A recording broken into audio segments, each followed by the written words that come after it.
Major ಅಗ್ರಿಕಲ್ಚರಲ್ಲಿ problem ಅಂತಂದರೆ ಕೃಷಿ ಕಾರ್ಮಿಕರ ಸಂಖ್ಯೆ ತುಂಬ ಕಡಿಮೆ ಆಗೋಗ್ಬಿಟ್ಟಿದೆ. ಕೃಷಿ ಕಾರ್ಮಿಕನಾಗಿ ದುಡಿತಾ ಇದ್ದದ್ದಕ್ಕಿಂತ ಹೆಚ್ಚಿನ ಕೂಲಿ ಸಿಗ್ತಾ ಇದೆ. ಏನು ಅಂದರೆ ಅವ್ರನ್ನ ಹಿಡಿದಿಟ್ಕೊಳ್ಬೇಕು. ಹೇಗೆ? ಅದಕ್ಕೇನಾಗ್ತದೆ, ಉತ್ತರ ಭಾರತದಿಂದ ಕೃಷಿ ಕಾರ್ಮಿಕರು ನಮ್ಮ ಕಡೆ ವಲಸೆ ಬರ್ತಿದ್ದಾರೆ. ಈಗ ಟಾಟಾ ಕನ್ಸಲ್ಟೆನ್ಸಿ ಅವರು ಕಾಫಿ ಮಾಡ್ತಾ ಇದ್ದಾರಲ್ಲ, ನಿಮಗೆ ಗೊತ್ತಾ? ಟಾಟಾ ಅವ್ರು ಕೇಳಿ ಅವ್ರಿಗೆ ಕೃಷಿ ಕಾರ್ಮಿಕರ ಅಭಾವ ಇದೆಯಾ ಅಂತ ಕೇಳಿ. ಅಟ್ಲೀಸ್ಟು ಅವ್ರ ಹತ್ರ ಇಂಟೆನ್ಸಿವ್ ಆಗಿ ಕೆಲಸ ತಗೋಬೇಕು. ಕೂಲಿ ಅಂತ ಕೊಟ್ಟರೆ ಅವ್ರಿಗೆ ಕೂಲಿ ಅನ್ನೋ ಪದದಿಂದನೂ ಹರ್ಟ್ ಆಗುತ್ತೆ. ಅವರಿಲ್ಲ ಅಂದರೆ ಏನೂ ಆಗಲ್ಲ. They are the pillars. ಒಂದು ಪ್ರಶ್ನೆ ಕಾಡೋದಂದರೆ ಏನಂದರೆ ಹರ್ಬಿಸೈಡ್ಸ್ ಅನ್ನ ಬಳಕೆ ಜಾಸ್ತಿ ಆಗ್ತದೆ. ಕೊಲ್ಲುವಂಥ ವಿಷ ಯಾವತ್ತಿದ್ರೂ ಕೊಲ್ಲೋದೇ ಅದು. ಈಗ ಕಳೆನ ಕೊಲ್ಲುತ್ತೋ ಬೆಳೆನ ಕೊಲ್ಲುತ್ತೋ ಅದು ವಿಷ. ಜೊತೆಗೆ ಅದರಿಂದ ರೈತರಿಗೆ ಒಂದು ಪರಿಹಾರ. ಕೋಳಿನ ಎತ್ತೋದಿಲ್ಲ, ಮರಿನ ಮಾತ್ರ ಎತ್ತೋದು. ಅದು ಕೋಳಿ ಆಗೋವರೆಗೂ ನಾವು ಅದನ್ನಿಂದ ಕಾಪಾಡ್ತೀವಿ. ಸೊ ಆಮೇಲೆ ತಾನೇ ಕಾಪಾಡ್ಕೊಳ್ಳುತ್ತೆ. ಬೆಳೆನೂ ಹಾಗೆ ಮಾಡಬೇಕು ಅಂತ ನಾನು ಹೇಳೋದು. ಅವರು ಕೊತ್ತಂಬರಿ ನೋಡಿದ ತಕ್ಷಣ ಖುಷಿ ಅಲ್ಲ. ಅಂದರೆ ರೈತರು ಏನು ಹೇಳ್ತಿದ್ದಾರೆ, ಈಗಷ್ಟೇ ಹೊಡೆದಿದ್ದು ಏನಾಗೋದಿಲ್ಲ, ಕಿತ್ಕೊಳ್ಳಿ.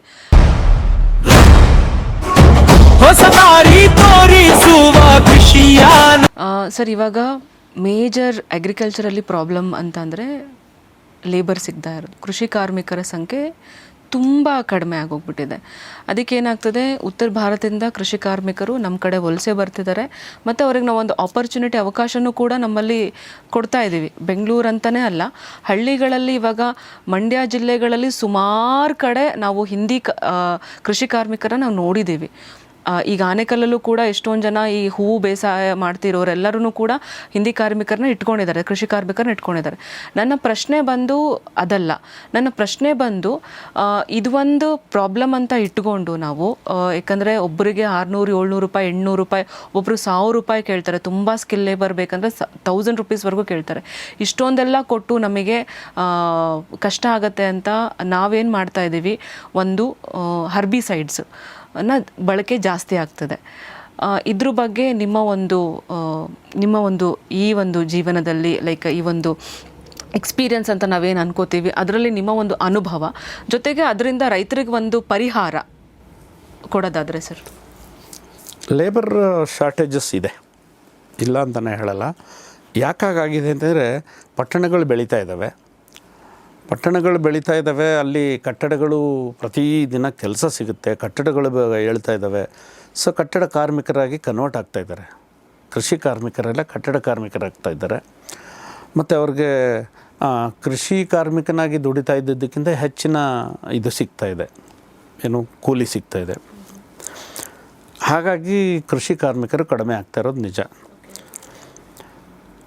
ಅದಕ್ಕೆ ಕೃಷಿ ಕಾರ್ಮಿಕರನ್ನು ವಾಪಸ್ ಉಳಿಸ್ಕೊಳ್ಬೇಕು. 2-3 ಇದು ಸೊಲ್ಯೂಷನ್ಸ್. ಅದಕ್ಕೇನು ಅಂದರೆ, ಅವ್ರನ್ನ ಹಿಡಿದಿಟ್ಕೊಳ್ಬೇಕು. ಹೇಗೆ? ಅದು ಇಂಡಿವಿಜುವಲಿಟಿ ಅಂದರೆ ಒಬ್ಬೊಬ್ರಿಗೂ ಒಂದೊಂದು ತಲೆಗಳು ಇತ್ತು, ಇವ್ರನ್ನ ಹೆಂಗೆ ಹಿಡಿದಿಟ್ಕೊಳ್ಳೋದು ಅಂತ. ಈಗ ಟಾಟಾ ಕನ್ಸಲ್ಟೆನ್ಸಿ ಅವರು ಕಾಫಿ ಮಾಡ್ತಾ ಇದ್ದಾರಲ್ಲ, ನಿಮಗೆ ಗೊತ್ತಾ? ಟಾಟಾ ಕಾಫಿ ನಮ್ಮ ಇದರಲ್ಲೇ ಪಾಲಿ ಬೆಟ್ಟದಲ್ಲಿ ಮಾಡ್ತಾ ಇದ್ದಾರೆ. ಅವ್ರದ್ದು ಎಷ್ಟು ಎಕರೆ ಇರ್ಬೋದು? ಸಾಕಷ್ಟಿದೆ, 1000 ಎಕರೆ ಇದೆ. ಅಲ್ಲಿ 1200 ಏನೋ ಇದೆ ಸರ್. ಅವ್ರು ಕೇಳಿ, ಅವ್ರಿಗೆ ಕೃಷಿ ಕಾರ್ಮಿಕರ ಅಭಾವ ಇದೆಯಾ ಅಂತ ಕೇಳಿ. ಇದೆಯಾ ಅವ್ರಿಗೆ? ನನಗಷ್ಟು ಗೊತ್ತಿಲ್ಲ. ಅವ್ರಿಗೆ ಕೃಷಿ ಕಾರ್ಮಿಕರ ಅಭಾವ ಇದ್ದಿರೋ ಅವ್ರು ಮಾಡ್ತಿರ್ಲಿಲ್ಲ, ಎಷ್ಟೊತ್ತು ಹೋಗಿರೋರು ಅವರು. ಓಕೆ, ಇಲ್ವಲ್ಲ? ಯಾಕಿಲ್ಲ? ಏನು ಟೆಕ್ನಾಲಜಿ ಅಥವಾ ಸ್ಟ್ರಾಟಜಿ ಹಿಡಿದಿಟ್ಕೊಂಡಿದ್ದಾರೆ ಕೃಷಿ ಕಾರ್ಮಿಕರನ್ನ. ಅಲ್ಲಿ ಕೆಲಸ ಮಾಡೋರು ಇದ್ದಾರೆ, ಅಲ್ಲಿ ಹಿಡಿದಿಟ್ಕೊಂಡಿದ್ದಾರೆ. ಹೇಗೆ? ಅವರಲ್ಲಿ ಇಲ್ಲಿ ಕೆಲಸ ಮಾಡಿದರೆ ನಮಗೆ ಸರಿ ನಾವು ಇಲ್ಲಿ ಕೆಲಸ ಮಾಡಿದರೆ ನಮ್ಮ ಜೀವನ ಸರಿ ಹೋಗುತ್ತೆ, ಅಂದರೆ ನಮ್ಮ ಜೀವನ ಚೆನ್ನಾಗಿ ಆಗುತ್ತೆ ಅಂತ ಅನ್ನೋದು ಅವರ ಕಾರ್ಮಿಕರ ಜೀವನದಲ್ಲಿ ಅಳವಡಿಸ್ಕೊಂಡಿದ್ದಾರೆ. ಅದನ್ನ ಹೆಚ್ಚಿನ ವೇತನ ಕೊಡ್ತಾ ಇರ್ಬೋದೇನೋ, ಹೆಚ್ಚಿನ ವೇತನ ಕೊಡ್ತಾ ಇರ್ಬೋದು, ಪಾರ್ಟ್ನರ್ಶಿಪ್ ಕೊಡ್ಬಹುದೇನೋ. ಕೊಡಿ, ಕೂಲಿಗಿಂತ ಸಂಬಳ ಕೊಟ್ಟರೆ ಇರ್ತಾರೆ. ಅಂದರೆ ಸಂಬಳ ಕೊಡೋಷ್ಟು ನಾವು ಅಷ್ಟು ಆಗ್ತಿಲ್ವಲ್ಲ ಕೃಷಿ? ಆಗುತ್ತೆ, ಅದು ನಾನು ಬಿಚ್ಚಿ ಹೇಳಕ್ಕೆ ಬರೋದಿಲ್ಲ, ಅದಾಗುತ್ತೆ. ಕೂಲಿ ಕೊಡೋದಕ್ಕಿಂತ ಸಂಬಳ ಕೊಟ್ಟರೆ ಇರ್ತಾರೆ. ಅಟ್ಲೀಸ್ಟು ಅವ್ರ ಹತ್ರ ಇಂಟೆನ್ಸಿವ್ ಆಗಿ ಕೆಲಸ ತಗೋಬೇಕು. ಅದು ಸ್ವಲ್ಪ ಹಳ್ಳಿಗಳಲ್ಲಿ ಕಡಿಮೆ ಆಗಿಬಿಟ್ಟಿದೆ. ಒಂದು 8 ಅವರ್ಸ್ ಡ್ಯೂಟಿ ಮಾಡೋದಿಲ್ಲ ಯಾರೂ. ಅದು ಶ್ರಮದ ಜೀವನ ಆಗಿರೋದು, ಶ್ರಮದ ಕೆಲಸ ಆಗಿರೋದ್ರಿಂದ 8 ಗಂಟೆ ಮಾಡೋದು ಕಷ್ಟ ಆಗ್ತದೆ. 6 ಗಂಟೆ ಮಾಡಬೇಕು, ಮಾಡ್ತಿಲ್ಲ. ಒಂದು 4 ಅವರ್ಸ್ ಮಾಡ್ತಾರೆ. ಎಫಿಷಿಯನ್ಸಿ ಕಡಿಮೆ ಆಗೋಗಿದೆ. ಆಗ ಏನು ಮಾಡಬೇಕು, ಅವ್ರಿಗೆ ಇನ್ಸೆಂಟಿವ್ಸ್ ಕೊಡಬೇಕು. ಅವ್ರು ನಮ್ಮ ಹತ್ರ ಉಳ್ಕೊಳ್ಳೋ ಹಾಗೆ ಇನ್ಸೆಂಟಿವ್ಸ್ ಕೊಡ್ತಾ ಹೋಗಬೇಕು. ವಾರದಲ್ಲೋ ತಿಂಗಳಲ್ಲೋ ಅವ್ರಿಗೆ ಸಂಬಳಗಳು ಕೊಡಬೇಕು. ಕೂಲಿ ಅಂತ ಕೊಟ್ಟರೆ ಅವ್ರಿಗೆ ಕೂಲಿ ಅನ್ನೋ ಪದದಿಂದನೂ ಹರ್ಟ್ ಆಗುತ್ತೆ. ಕೂಲಿ ಮಾಡ್ತಾ ಇದ್ದೀವಿ ಅಂತ ಅನ್ನೋದಾಗುತ್ತೆ. ಓಕೆ, ಅಂದರೆ ಇದನ್ನು ನಾವು ಒಂದು ಅರ್ಥ ಮಾಡ್ಕೊಳ್ಳೋದಾದರೆ ನಾನು ಕೆಲಸಕ್ಕೆ ಹೋಗ್ತಿದ್ದೀನಿ ಅನ್ನೋ ಭಾವನೆ ಬರಬೇಕು. ಕೃಷಿಯಲ್ಲಿ ಅದು ಬರಬೇಕು ಅಂತ ನಾನು ಅಂದ್ಕೊಳ್ಳೋದು. ಅದು ಕೃಷಿಯಲ್ಲಿ ಅದು ಬರಬೇಕು ಅಂತಂದರೆ there are so many methods. ಈಗ ನಮ್ಮ ಹತ್ರ ತುಂಬ ಅಗಲವಾಗಿ ಅಂದರೆ ತುಂಬ ಜಾಸ್ತಿ ಜಮೀನಿದೆ ಅಂದಾಗ, ಈಗ ದೇಶ ಕಟ್ಟುವಾಗ ದೇಶ ತಾನಾಗೆ ಬೆಳೆಯೋದಿಲ್ಲ ಅಲ್ಲ, ನಾವೆಲ್ಲ ಸೇರಿ ಕಟ್ಟಬೇಕಲ್ಲ. ಸೊ ಬಲವಾದವರು ಸ್ವಲ್ಪ ಜಾಸ್ತಿ ಕಟ್ಟಬೇಕು, ವೀಕ್ ಇರೋರು ಸ್ವಲ್ಪ ಕಡಿಮೆ ಕಟ್ತಾರೆ. ಇದು ನನ್ನ ಅನಿಸಿಕೆ. ನಾನು ಅದರಲ್ಲಿ ಆಗಬಹುದೇನೋ ಅಂತ ಅಂದರೆ ಬಲವಾಗಿರೋರು ಚೆನ್ನಾಗಿ ಕಟ್ಟಬಹುದು, ಸ್ವಲ್ಪ ಬಲವಾಗಿರೋರು ಹೆಚ್ಚಿನ ಕಾಂಟ್ರಿಬ್ಯೂಷನ್ ಅಂತ. ಅದು ಅರ್ಥ ಆಯಿತು ಸರ್, ಅದೇ ಅರ್ಥ ಆಯಿತು. ಬಲವಾಗಿರೋರು ಹೆಚ್ಚಿನ ಕಾಂಟ್ರಿಬ್ಯೂಷನ್ ಕೊಡಬೇಕು, ಕಡಿಮೆ ಇರೋರು ಕಡಿಮೆ ಕಾಂಟ್ರಿಬ್ಯೂಷನ್ ಕೊಟ್ಟರು ನಡೆಯುತ್ತೆ ಅಂತ ಹೇಳಿ ತುಂಬ ಚೆನ್ನಾಗಿ ಹೇಳಿದ್ರಿ ಸರ್. ಹೌದು, ಯಾಕೆಂದರೆ ನಮ್ಗೆ ಹೇಳ್ತಿದ್ರು ಕೆಲವರೆಲ್ಲ, ನಾನು ತಮಾಷೆ ಮಾಡ್ತಿದ್ದೆ ಅಂದರೆ ಹೇಗೆ ಅಂತಂದರೆ, ನಿನಗೆ 100 ವರ್ಷ ಆಯಸ್ಸಿರಲಪ್ಪ ಅಂತ ಏನೋ ನಾನು ತಾನೇ ನೆನೆಸ್ಕೊಂಡಿದ್ದೆ ನಿಂಗೆ 100 ವರ್ಷ ಆಯಸ್ಸಿರಲಿ ಅಂತ ಹಿಂಗೆ ಬರ್ತೀವಿ ಫ್ರೆಂಡ್ಸ್ಗಳು ಅಥವಾ ನಾನು ಹೇಳ್ತೀನಿ ಬೇಡ, ನನ್ನ ಜೊತೆ ನೀವು ಇರೋದಾದ್ರೆ 100 ವರ್ಷ ಇರಲಿ. ಓಕೆ, ತುಂಬ ನೀವಿಲ್ಲದೆ ನಾನೊಬ್ಬನೇ 100 ವರ್ಷ ಇದ್ದರೆ ನಾನೊಬ್ಬನೇ ಆಗಿಬಿಡ್ತೀನಿ. ಹಾಗೆ ಜೊತೆಲಿ ತೊಗೊಂಡೋಗ್ಬೇಕು ಅಂತ. ಅಂದರೆ ಫಾರ್ಮಿಂಗ್ ಕಮ್ಯುನಿಟಿನೇ, ಕೃಷಿ ಕಾರ್ಮಿಕರನ್ನ ಸಪ್ರೇಟ್ ಮಾಡಬಾರ್ದು, ನಮ್ಮ ಒಟ್ಟಿಗೆನೆ ಜೊತೆನಲ್ಲಿ ಕರ್ಕೊಂಡು ಹೋಗಬೇಕು. ಖಂಡಿತವಾಗಿ ಕೃಷಿ ಕಾರ್ಮಿಕರು, ಕೃಷಿಯ ಯಜಮಾನರು ಅಂದರೆ ಜಮೀನ್ದಾರರು, ಆಮೇಲೆ ನಮ್ಮ ಕೃಷಿಗೆ ಸಂಬಂಧಪಟ್ಟ ಪ್ರಾಣಿಗಳು, ಅವೆಲ್ಲವೂ ಕಮ್ಯುನಿಟಿನೇ ಅಲ್ಲಿ. ಹಾಗಂದಾಗ ಮಾತ್ರ ಅದನ್ನು ನಾವು ಮುಂದಕ್ಕೆ ತೊಗೊಂಡು ಹೋಗೋಕ್ಕೆ ಸಾಧ್ಯ. ಕೃಷಿ ಕಾರ್ಮಿಕನ ನೀನು ಕೂಲಿಯೋನು ಅಂತಂದರೆ ಅವನಿಗೆ ಅವಮಾನ ಆಗುತ್ತೆ. ಅದಕ್ಕೆ ಕಟ್ಟಡಕ್ಕೆ ಬರ್ತಾನೆ, ಕೆಲಸಕ್ಕೆ ಹೋಗ್ತಾನೆ. ಮಗನ ಕೇಳಿ ಕೂಲಿಗೆ ಹೋಗ್ತಾನೆ ಅಂತಂತಾರೆ, ಕೆಲಸಕ್ಕೆ ಹೋಗ್ತಾನೆ ಅನ್ನೋರು ಮಕ್ಕಳಿಗೆ ಹೆಚ್ಚು ಬೆಲೆನಾ, ಕೂಲಿಗೆ ಹೋಗ್ತಾನೆ ಅನ್ನೋ ಮಕ್ಕಳಿಗೆ ಹೆಚ್ಚು ಬೆಲೆನಾ? ಅದಕ್ಕೆ ನಾವು ಹೇಳೋದು ಕೃಷಿಯಲ್ಲಿ ಕೂಲಿ ಕೊಡಬೇಡಿ ಅಂತ. ಸೂಪರಾಗಿ ಅದು ಆ ಮನೋಭಾವ ಬದಲಾವಣೆ ಆಗಬೇಕು. ಮತ್ತು ಸ್ವಲ್ಪ ಧಾರಾಳಿಗಳು ಆಗಬೇಕು. ಕೃಷಿಯಲ್ಲಿ ಲಾಭ ಇಲ್ಲ ಅಂತೀವಿ. ಯಾಕೆ ಲಾಭ ಇಲ್ಲ ಅಂತಂದರೆ ಫರ್ಟಿಲೈಸರ್ನೆಲ್ಲ ಯೂಸ್ ಮಾಡಿಕೊಂಡು ನಾವು ಬೆಳಿಲಿಕ್ಕೆ ಹೋಗಿ ಅದಕ್ಕೆ ಬರದೇ ಇರೋ ಇವು ಬಂದು ಅವು ಸ್ಪ್ರೇ ಮಾಡಬೇಕು. ಇನ್ಪುಟ್ ಕಾಸ್ಟ್ ಜಾಸ್ತಿ ಆಗ್ತಾಯಿದೆ, ಬರೋದಕ್ಕಿಂತ ಜಾಸ್ತಿ ಇನ್ಪುಟ್ ಕಾಸ್ಟ್ ಜಾಸ್ತಿ ಆಗ್ತಿದೆ. ಅಟ್ ದಿ ಸೇಮ್ ಟೈಮ್ ಜೇಬಿಂದನೇ ಜಾಸ್ತಿ ಖರ್ಚಾಗ್ತದೆ. ಖಂಡಿತವಾಗಿ ಕೆಲವು ಸಾರಿ ಹೇಗಾಗುತ್ತೆ ಅಂತಂದರೆ 90% ಎಕ್ಸ್ಪೆಂಡಿಚರ್ ಆಗಿಬಿಟ್ಟಿರ್ತದೆ. ಇನ್ನು ಕೆಲವು ಸಾರಿ ಒಂದೊಂದು ವರ್ಷ ನಮಗೆ ದುಡ್ಡೇ ಬಂದಿರೋದಿಲ್ಲ, ಮೇಲೆ ಹೋಗ್ಬಿಟ್ಟಿರ್ತದೆ. ಸೊ ಯಾಕೆ ಅಂತಂದರೆ ನಾವು ಈ ದೃಢತೆಯನ್ನು ನಾವು ಕಾಪಾಡ್ಕೊಂಬಂದಿಲ್ಲ. ಸಸ್ಟೈನಬಿಲಿಟಿ ಅಂತ ನಾವು ಏನು ಹೇಳ್ತೀವಲ್ಲ, ಅದಿಲ್ಲ, ಅದು ಕಡಿಮೆ ಆಗಿದೆ. ಸೊ ಅದನ್ನು ಮೂಲದಿಂದ ನಾವು ಬಿಲ್ಡಪ್ ಮಾಡ್ಕೊಂಡು ಬಂದರೆ ಸರಿ ಹೋಗುತ್ತೆ. ಇನ್ನು 10 ವರ್ಷದಲ್ಲಿ, ಇವತ್ತು ಶುರು ಮಾಡಿದ್ರೆ ಇನ್ನು 10 ವರ್ಷದಲ್ಲಿ ಸರಿ ಹೋಗ್ಬಿಡ್ತದೆ ಅಂತ. ಬಟ್ ಎಲ್ಲರ ಮನಸ್ಸಿಗೂ ಬರಬೇಕು. ಎಲ್ಲರ ಮನಸ್ಸಿಗೂ ಅಂದರೆ ಕೃಷಿಯಲ್ಲಿ ಮಾಡ್ತಾ ಇರೋ ಎಲ್ರಿಗೂ ಆ ಮನೋಭಾವ ಬರಬೇಕು, ಸರಿ ಹೋಗುತ್ತೆ. ನೀವು ಹೇಳಿದ್ದು ನಿಜ, ನನಗೂ ಅದು ತುಂಬಾ ತಟ್ಟಿದೆ ಸರ್. ಅಂದರೆ ಯಾವತ್ತೂ ನಾವು ಲೇಬರ್ಸ್ ಅಂತ ಆ ವರ್ಡನ್ನು ನಾನು ಇನ್ಮೇಲೆ ಯೂಸ್ ಮಾಡಲ್ಲ ಸರ್, ಖಂಡಿತ. ಸೊ ಅವರು ನಮ್ಮ ಸ್ಟಾಫ್ ಅಂತ ಹೇಳ್ತೀನಿ ನಾನು, ಖಂಡಿತ. ನಮ್ಮಲ್ಲಿ ಏನು ಕೆಲಸ ಮಾಡ್ತಿದ್ದಾರೆ ಅವರು ನಮ್ಮ ಸ್ಟಾಫ್ ಅಂತ ಹೇಳ್ತೀನಿ. ಅವರಿಲ್ಲ ಅಂದರೆ ಏನೂ ಆಗಲ್ಲ, they are the pillars. So ಆ ಪಿಲ್ಲರ್ಸನ್ನು ನಾವು ಗಟ್ಟಿಯಾಗಿ ನಿಲ್ಲಿಸ್ಬೇಕು ಅಂತಂದರೆ ನೀವು ಹೇಳ್ದಂಗೆ ನಮ್ಮ ಜೊತೆನೇ ಅವ್ರನ್ನ ಕರ್ಕೊಂಡು ಹೋಗಬೇಕು ಅನ್ನೋದು ತುಂಬ ಚೆನ್ನಾಗಿ ಹೇಳಿದ್ರಿ sir. Thank you so much sir. Sir, ಇದರಲ್ಲಿ ಅಟ್ಯಾಚ್ಡ್ ಆಗಿ ಇನ್ನೊಂದಿದೆ, ಅಂದರೆ ಹರ್ಬಿಸೈಡ್ಸ್ ಯೂಸೇಜ್ ಬಗ್ಗೆ. ಹರ್ಬಿಸೈಡ್ಸ್ನ ಉಪಯೋಗಿಸ್ತಾ ಅವಶ್ಯಕತೆ ಈಗಿಲ್ಲ. ನನ್ನ ಪ್ರಕಾರ ಹರ್ಬಿಸೈಡ್ಸ್ ಯೂಸ್ ಮಾಡೋ ಅವಶ್ಯಕತೆ ಇಲ್ಲ. ಹೇಗೆ? ಅದು ಫೀಲ್ಡ್ ಕ್ರಾಪ್ಸಲ್ಲಿ ಏನು ರಾಗಿ ಭತ್ತ ಏನು ಬೆಳಿತೀವಲ್ಲ, ಅಲ್ಲಿ ಸ್ವಲ್ಪ ಅವಶ್ಯಕತೆ ಇದೆ ಅಂತ ಹೇಳ್ತಾರೆ. ಆದರೆ ಸಾಮಾನ್ಯವಾಗಿ ಬೆಳೆಯುವಂಥ ಇವನ್ನ ಅವಾಯ್ಡ್ ಮಾಡ್ಕೊಳ್ಳಿಕ್ಕೆ, ಈಗ ರಾಗಿ ಬೆಳಿತೀವಿ ಅಂದರೆ ಅದಕ್ಕೆ ಕುಂಟೆ ಹೊಡಿತಾರೆ, ಅದನ್ನು ತೆಗಿತಾರೆ. ಸೊ ಹೆಚ್ಚಿನ ಇದಿಲ್ಲ, ಏನೂ ತೊಂದರೆ ಆಗೋದಿಲ್ಲ ಅವನ್ನ ಕಂಟ್ರೋಲ್ ಮಾಡೋಕ್ಕೆ. ಕೆಲವೊಂದು ಬೇರು ಬಿಟ್ಕೊಂಡು ಬಂದಿರ್ತವೆ ಕೆಳಗಡೆಯಿಂದ, ಗರಿಕೆ ಇರ್ಬೋದು, ಆ ಥರದ್ದು ಬಂದಿರ್ತವೆ. ಅವನ್ನೆಲ್ಲ ಹೆಚ್ಚಿಗೆ ಆಯಿತು ಅಂದಾಗ ಒಂದು ವಾರ 15 ಅಥವಾ 1 ತಿಂಗಳು 1.5 ತಿಂಗಳು ಕಂಪ್ಲೀಟ್ ಮಲ್ಚ್ ಮಾಡಿಬಿಟ್ರೆ ಸರಿ ಹೋಗ್ಬಿಡ್ತದೆ. ಅದು ಮಲ್ಚ್ ಮಾಡಿಬಿಟ್ರೆ ಸತ್ತೋಗ್ತದೆ ಅದು. ಓಕೆ. ನಾನು ಹೇಳಿದ್ನಲ್ಲ ಅದು ಆಗಲೇ ಯಾವುದು ವೀಡ್ ಮ್ಯಾಟ್ ಅಂತ, ಅದನ್ನು ಯೂಸ್ ಮಾಡಿದ್ರೆ. ಇನ್ನು ನಮ್ಮ ಇಲಾಖೆಗಳಿಗೆ ಬಂದರೆ ನಾವು ಅದನ್ನು ಏನು ಈಗ ತರಕಾರಿ ವೀಡ್ ಅಂದ್ರೆ ಏನಾದ್ರು ಸಬ್ಸಿಡಿ ಆ ಥರ ಏನಾದರೂ ಇದೆಯಾ ಸರ್ ವೀಡ್ ಮ್ಯಾಟಿಗೆ, ಅಥವಾ ಇನ್ನೂ ಅದು ಈಗಲೂ ಸಬ್ಸಿಡಿ ಸ್ವಲ್ಪ ಇದೆ, ಕೆಲ ಮಟ್ಟಿಗೆ ಕೊಡ್ತಾ ಇದ್ದೀವಿ. ಅದು ರೈತ ಒಂದು ಸಾರಿ ಪರ್ಚೇಸ್ ಮಾಡಿದ್ರೆ ಅದೊಂದು ಸುಮಾರು ಒಂದು 15 ವರ್ಷ ಯೂಸ್ ಮಾಡ್ಬೋದು ಅದನ್ನ. ಖಂಡಿತವಾಗಿ ಅದು ನಷ್ಟ ಆಗೋದಿಲ್ಲ. ಅಥವಾ ಪ್ಲಾಸ್ಟಿಕ್ ಮಲ್ಚಿಂಗ್ ಥರ ಅಲ್ಲಷ್ಟು ಇಲ್ಲಷ್ಟು ಪೀಸ್ ಬಿದ್ದಿರ್ತದೆ. ಸರ್ ಇವಾಗ ನಾವು ವೀಡ್ ಮ್ಯಾಟ್ ಒಂದು ಪ್ರಶ್ನೆ ಕಾಡೋದಂದ್ರೆ ಏನಂದ್ರೆ, ಮಳೆ ನೀರು ಇಂಗುತ್ತಾ, ಭೂಮಿಗೆ ಸೇರ್ಕೊಳ್ಳುತ್ತಾ? ಖಂಡಿತ ಮಳೆ ನೀರು ಒಳಗೋಗುತ್ತೆ, ಒಳಗಿರೋ ಕಳೆ ಹೊರಗಡೆ ಬರಲ್ಲ, ಸತ್ತೋಗ್ತದೆ. ಸೊ 15 ಡೇಸ್ ಆದಮೇಲೆ ಮತ್ತೆ ನೀವು ಅದನ್ನು ಪಾತಿ ಮಾಡಿ ಮುಗಿಸ್ಬಿಡು. ನಮ್ಮ ಕಳೆ ನಿಯಂತ್ರಣ ತೋಟಗಾರಿಕೆಯಲ್ಲಿ ಈಸಿ. ಓಕೆ. ತೋಟಗಾರಿಕೆಯಲ್ಲಿ ಕಳೆ ನಿಯಂತ್ರಣ ಈಸಿ. ಆ ಫೀಲ್ಡ್ ಕ್ರಾಪ್ಸಲ್ಲಿ ಕಡಿಮೆ, ಸ್ವಲ್ಪ ಕಷ್ಟ ಆಗ್ತದೆ. ಸೊ ಅದನ್ನು ಅರ್ಬಿಸೈಡ್ ಹಾಕಿ ಮಾಡೋಕ್ಕೆ ಹೋದರೆ ಮಣ್ಣಿನ ರಚನೆನೇ ಹಾಳಾಗ್ತದೆ. ಎಗೈನ್ ಅರ್ಬಿಸೈಡು ನಮ್ಮ ಮೈಕ್ರೋ ಆರ್ಗನಿಸಮ್ಸ್ಗಳಿಗೆ, ಬೆನಿಫಿಷರಿ ಮೈಕ್ರೋ ಆರ್ಗನಿಸಮ್ಸ್ಗಳಿಗೆ ತೊಂದರೆ ಆಗ್ತದೆ. ಸೊ ಅವಿಲ್ಲ ಅಂತಂದರೆ ಮತ್ತೆ ಶುರು ಹಾಳಾಗಲಿಕ್ಕೆ. ಖಂಡಿತ. ಸೊ ಅರ್ಬಿಸೈಡ್ಸು ಅದು ನಾನು ಹೇಳೋ ನನ್ನ ಅನಿಸಿಕೆಯನ್ನು ಅರ್ಬಿಸೈಡ್ಸ್ನ ಮಾರಾಟಕ್ಕೆ ಬಿಡಬಾರ್ದು ಅಂತ. ಯಾಕೆ ಇದಾಗುತ್ತೆ, ಅರ್ಬಿಸೈಡ್ಸ್ ಯೂಸ್ ಯಾಕೆ ಮಾಡ್ತಾರೆ ಅಂತಂದರೆ, ಕೆಲವೊಂದು ಸಾರಿ ಏನು ಜಮೀನು ಹಂಗೆ ಬಿಟ್ಕೊಂಡಿದೆಯಾ, ಸಿಕ್ಕಾಪಟ್ಟೆ ಕಳೆ ಇದೆ ಅಂತ ಹೇಳಿ ಇನ್ನೊಬ್ಬರು ಹೇಳ್ತಾರೆ ಅನ್ನೋದಕ್ಕೆ ಹೊಡೆದು ಬಿಡ್ತಾರೆ. ಅದನ್ನ ಹೊಡೆದು ಬಿಡಿ ಅಂತ. ಹಿಂದೆಲ್ಲ ಭತ್ತ ಆಯಿತು ಅಂದರೆ 2,4-D ಅಂತ ಬರೋದು. ಭತ್ತ ಹಾಕಿದೆ ಅಂದರೆ 2,4-Dನ ಕಂಪಲ್ಸರಿ ಹೊಡೆದು ಬಿಡೋದು. ಅದಾಗ್ತಿತ್ತು ಪೋಸ್ಟ್ ಎಮರ್ಜೆಂಟ್.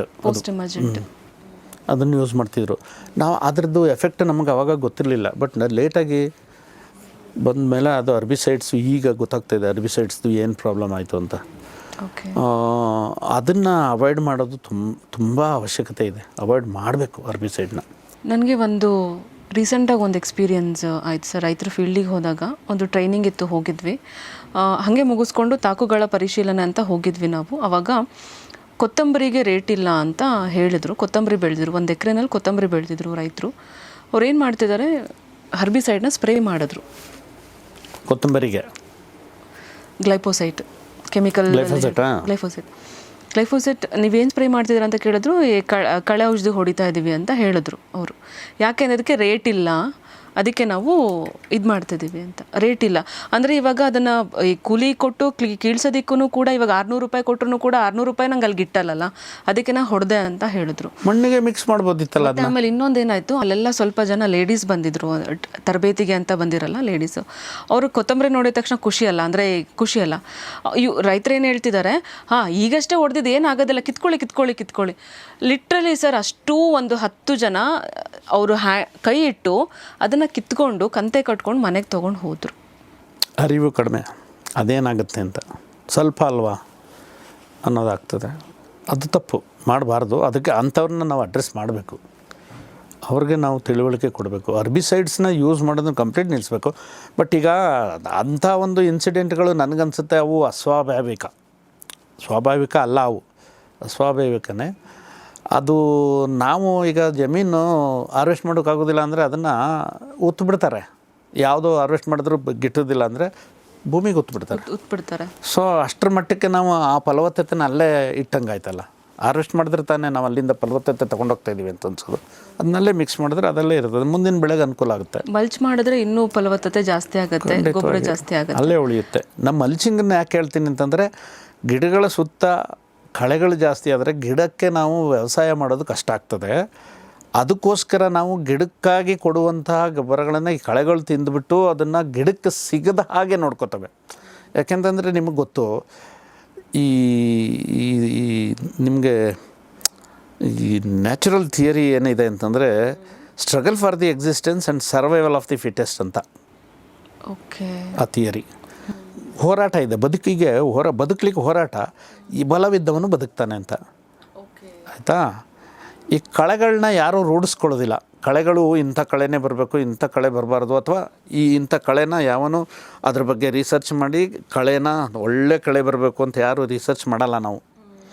ಸೊ ಅದು ಕಳೆ ಬಂದಿದೆ ಅಂದರೆ ಅದು ದೃಢವಾಗಿ ಬೇರೆಯವ್ರ ಜೊತೆ ಹೋರಾಟ ಮಾಡಿ ಬದುಕಿ ಬಂದಿದೆ ಅಂತ. ಅದಕ್ಕೆ ಇರೋ ತಾಕತ್ತು ಇದಕ್ಕಿರಲ್ಲ. ತುಂಬ ಚೆನ್ನಾಗಿ ಹೇಳಿದ್ರಿ ಸರ್, ನಿಜವಾಗ್ಲೂ ನೀವು. ಅಂದರೆ ನಾವು ಬೆಳೆಗಳನ್ನು ರೂಢಿಸ್ಕೊಳಕ್ಕೆ ಹೋಗ್ತೀವಿ. ರೂಢಿಸ್ಕೊಳಕ್ಕೆ ಹೋದಾಗ ಅದರ ನ್ಯೂನ್ಯತೆಗಳಿಗೆ ನಾವು ಏನೋ ಒಂದು ತೇಪ ಹಾಕಿ ಅದನ್ನು ಬೆಳೆಸೋಕೆ ಹೋಗ್ತೀವಿ. ಸೊ ಅವೆರಡನ್ನು ಕಂಪೇರ್ ಮಾಡಿದಾಗ, ಎರಡನ್ನೂ ನಾವು ತುಲನೆ ಮಾಡಿದಾಗ ಕಳೆಗಿರುವಷ್ಟು ಶಕ್ತಿ ನಮ್ಮ ಬೆಳೆಗಿರೋದಿಲ್ಲ. ಅದಕ್ಕಾಗಿ ಏನು ಮಾಡ್ತೀವಿ, ಅದನ್ನು ಪ್ರೊಟೆಕ್ಟ್ ಮಾಡಲಿಕ್ಕೆ ಹೋಗ್ತೀವಿ. ಯಾವುದರಲ್ಲಿ? ಇದರ ಬೇರಿನ ವಿಸಿನಿಟಿನಲ್ಲಿ ಮಾಡಿ ಅಂತ ಹೇಳ್ತೀನಿ. ಸೊ ವೈಲ್ಡಾಗಿ ಬೆಳೆಯುತ್ತಲ್ಲ ಕಳೆಗಳೆಲ್ಲ ವೈಲ್ಡಾಗಿ ಬೆಳೀತವೆ. ನಾವು ಕಳೆಯಲ್ಲಿ ಎಷ್ಟು ಗಿಡ ಹಾಕಿದ್ವಿ, ಅದು ಎಷ್ಟು ಗಿಡ ಸತ್ತಿದೆ, ಎಷ್ಟು ಗಿಡ ಬಂದಿದೆ ಅಂತ ನಾವೇನು ನೋಡಲ್ಲ. ಸಾಯ್ತಾ ಇರ್ತವೆ. ಯಾವುದು ಬಲ್ಲವಾಗಿರ್ತದೆ, ತಾಕತ್ತಿರ್ತದೆ, ಅದು ಮೇಲೆ ಬರ್ತಾ ಇರ್ತದೆ. ಮತ್ತು ಅದು ಎಲ್ಲ ಅಡ್ವರ್ಸಿಟಿ ಏನಿದೆಯಲ್ಲ ಅದನ್ನೆಲ್ಲವನ್ನು ತಡ್ಕೊಂಡು ಮೇಲೆ ಬರೋ ಶಕ್ತಿ ಅದಕ್ಕಿದೆ. ಅಂಥವೇ ಬರೋದದು, ಬಿಕಾಸ್ ವೈಲ್ಡ್ ಅದು. ಸೊ ನಾವು ಅದನ್ನು ಹಂಗೆ ಮಾಡೋದಿಲ್ಲ. ನಾವು ಸ್ಟಾರ್ಟಿಂಗಿಂದನೇ ಅದಕ್ಕೆ ಆ್ಯಂಟಿಬಯೋಟಿಕ್ ಹೈಬ್ರಿಡ್ ಅಲ್ವಾ ಸರ್? ಅಂದರೆ ತುಂಬ ಹೈಬ್ರಿಡ್ ಇನ್ ದ ಸೆನ್ಸ್ ನಾವು ಅದನ್ನು ಕ್ರಾಪನ್ನು ರೂಢಿಸ್ಕೊಳಕ್ಕೆ ಹೋಗ್ತೀವಿ. 100 ಗಿಡ ಹಾಕಿದ್ವಿ ಅಂದರೆ ಅದರಲ್ಲಿ ಕನಿಷ್ಠ ನಮಗೆ 95 ಗಿಡ ಬದುಕಲೇಬೇಕು. ಅದಕ್ಕೆ ಏನು ಹೋರಾಟ ಮಾಡ್ತೀವಿ. ಅದು ಹೋರಾಟ ಮಾಡೋ ಬದಲು ನಾವು ಅದನ್ನು ಉಳಿಸ್ಕೊಳ್ಳೋಕೆ ನಾವು ಹೋರಾಟ ಮಾಡ್ತೀವಿ. ಹಾಗಾಗಿ ಅವೆರಡಕ್ಕೂ ಕಂಪೇರ್ ಮಾಡಿದಾಗ ವೀಕ್ ಅದಿರುತ್ತೆ. ಆ ದೃಢ ಶಕ್ತಿ ಇದಕ್ಕಿದೆ, ಯಾವುದಕ್ಕೆ? ಕಳೆಗಿದೆ. ಅದೇ ದೃಢ ಶಕ್ತಿ ಬೆಳೆಗೆ ಬರಬೇಕು ಅಂದರೆ ಭೂಮಿ ತಾಕತ್ತು ಚೆನ್ನಾಗಾಗಬೇಕಂತ. ಭೂಮಿ ತಾಕತ್ತಾಗಬೇಕು. ಅಟ್ ದಿ ಸೇಮ್ ಟೈಮ್ ಆ ಬೆಳೆಯಿಂದ ನಾವು ಏನನ್ನು ನಿರೀಕ್ಷೆ ಮಾಡ್ತಾಯಿದ್ದೀವಿ ಅಲ್ವಾ? ನಿರೀಕ್ಷೆ ಮಾಡಬೇಕು ಅಂದರೆ ಅದಕ್ಕೆ ಹೆಚ್ಚು ತೊಂದರೆ ಆಗಬಾರ್ದು ಬದುಕಲಿಕ್ಕೆ. ಆವಾಗ ಇವರ ಉಪಟಳನ ಅದಕ್ಕೆ ಕಡಿಮೆ ಮಾಡಬೇಕು. ಇರೋ ಶಕ್ತಿನೆಲ್ಲ ಇವ್ರ ಜೊತೆಲಿ ಗುದ್ದಾಟಕ್ಕೆ ನಿಲ್ಲಿಸ್ಬಿಟ್ರೆ ಮತ್ತೆ ನಾವೇನು ಎಕ್ಸ್ಪೆಕ್ಟ್ ಮಾಡೋದು ಅದನ್ನು? ಇದು ನ್ಯಾಚುರಲ್ ಆಗಿ ಹೇಳೋದು. ನಾನು ಒಬ್ಬ ಕೃಷಿ ಇವನಾಗಿ ಅಥವಾ ನನಗೆ ಅದರ ತಜ್ಞನಾಗಿ ನಾವು ಮಾತಾಡಿದ್ರೆ ಅದು ತುಂಬ ಇದಾಗ್ತದೆ. ನಮ್ಮ ಮೂಲಭೂತವಾಗಿ ಸಾವಯವದಲ್ಲಿ ಇರುವಂಥ ಮೂಲಭೂತ ಪ್ರಶ್ನೆಗಳು ಇವೆ. ಇದನ್ನು ದೃಢ ಮಾಡಬೇಕು ಅಂತಂದರೆ ಇದನ್ನು ದೃಢವಾಗಿ ಬೆಳೀಲಿಕ್ಕೆ ಸ್ವಲ್ಪ ಅದು ಬೆಳೆವರೆಗೆ. ಫಾರ್ ಎಕ್ಸಾಂಪಲ್ಲು ನಾವು ಮರಿಗಳು ಹೋಗ್ತಿರ್ತವೆ. ಮರಿ ಇದ್ದಾಗ ಅದಕ್ಕೆ ಏನೇನು ತೊಂದರೆ? ಹೊರಗಡೆ ಕೋಳಿ ಹಳ್ಳಿಗಳಲ್ಲಿ ಸಾಕ್ತಾರಲ್ಲ, ಕೋಳಿ ಮರಿಗಳು ಕೋಳಿ ಜೊತೆ ಓಡಾಡ್ಕೊಂಡು ಮೇಯ್ತಾ ಇರ್ತವೆ. ಅದಕ್ಕೇನು ತೊಂದರೆ? ಕೋಳಿ ಮರಿಗಳಿಗೆ ಏನು ಭಯ ಇರ್ತದೆ? ಹೊರಗಡೆ ಹೋಗೋಕ್ಕೆ ಭಯ ಇರುತ್ತೆ. ಹೊರಗಡೆ ಹೋಗ್ತವೆ. ಒಂದು ಭಯ ಇದೆ ನಮಗೂ, ಹದ್ದುಗಳು ಬರ್ತವೆ ಅಲ್ವಾ? ಹೌದು ತಾನೇ? ಅದು ಹದ್ದುಗಳು ಬರ್ತವೆ. ಎಲ್ಲಿವರೆಗೆ? ಅದು ದೊಡ್ಡದಾಗೋವರೆಗೂ. ಸೊ ಹದ್ದುಗಳಿಂದ ಪ್ರೊಟೆಕ್ಟ್ ಮಾಡೋಕ್ಕೆ ಹೋಗ್ತೀವಿ. ಅದನ್ನ ಎಲ್ಲಿವರೆಗೆ ಅಂದರೆ ಹದ್ದು ಅದನ್ನು ಎತ್ಕೊಂಡು ಹೋಗೋಕೆ ಆಗೋದಿಲ್ಲ. ಅದು ಹದ್ದಿನ ಜೊತೆಲಿ ಸಪೋರ್ಟಿವ್ ಆಗಿದೆಯೇನು ಫೈಟ್ ಮಾಡುತ್ತೆ. ಅಥವಾ ಕೋಳಿನ ಎತ್ತೋದಿಲ್ಲ, ಮರಿನ ಮಾತ್ರ ಎತ್ತೋದು. ಅದು ಕೋಳಿ ಆಗೋವರೆಗೂ ನಾವು ಹದ್ದಿನಿಂದ ಕಾಪಾಡ್ತೀವಿ. ಸೊ ಆಮೇಲೆ ತಾನೇ ಕಾಪಾಡ್ಕೊಳ್ಳುತ್ತೆ. ಬೆಳೆನೂ ಹಾಗೆ ಮಾಡಬೇಕು ಅಂತ ನಾನು ಹೇಳೋದು. ಕಾಂಪಿಟೇಷನ್ನು, ನ್ಯೂಟ್ರಿಷನ್ಗೆ ಕಾಂಪಿಟೇಷನ್ನು ತುಂಬ ಇರ್ತದೆ. ಬೆಳೆಗಳು ಸಣ್ಣವಾಗಿದ್ದಾಗ ದೃಢವಾಗದೇ ಇರುವಾಗ ಅವನ್ನ ಕಾಪಾಡ್ಕೊಂಡು ಮೇಲೆ ತಂದುಬಿಟ್ರೆ ಆಮೇಲೆ ನಡೆದೋಯ್ತದೆ. ಒಂದು ವಿಷಯ, ಯಾವುದೇ ಒಂದು ಮರ ಆಗಿಬಿಟ್ರೆ ಆ ಮರದ ಕೆಳಗೆ ಏನು ಬೆಳೀಲಿಕ್ಕೆ ಬಿಡೋದಿಲ್ಲ ಅದು ಅಲ್ವೇ? ಸೊ ಅಲ್ಲಿವರೆಗೆ ಅದನ್ನು ನೋಡ್ಕೋಬೇಕು ಅಂತ.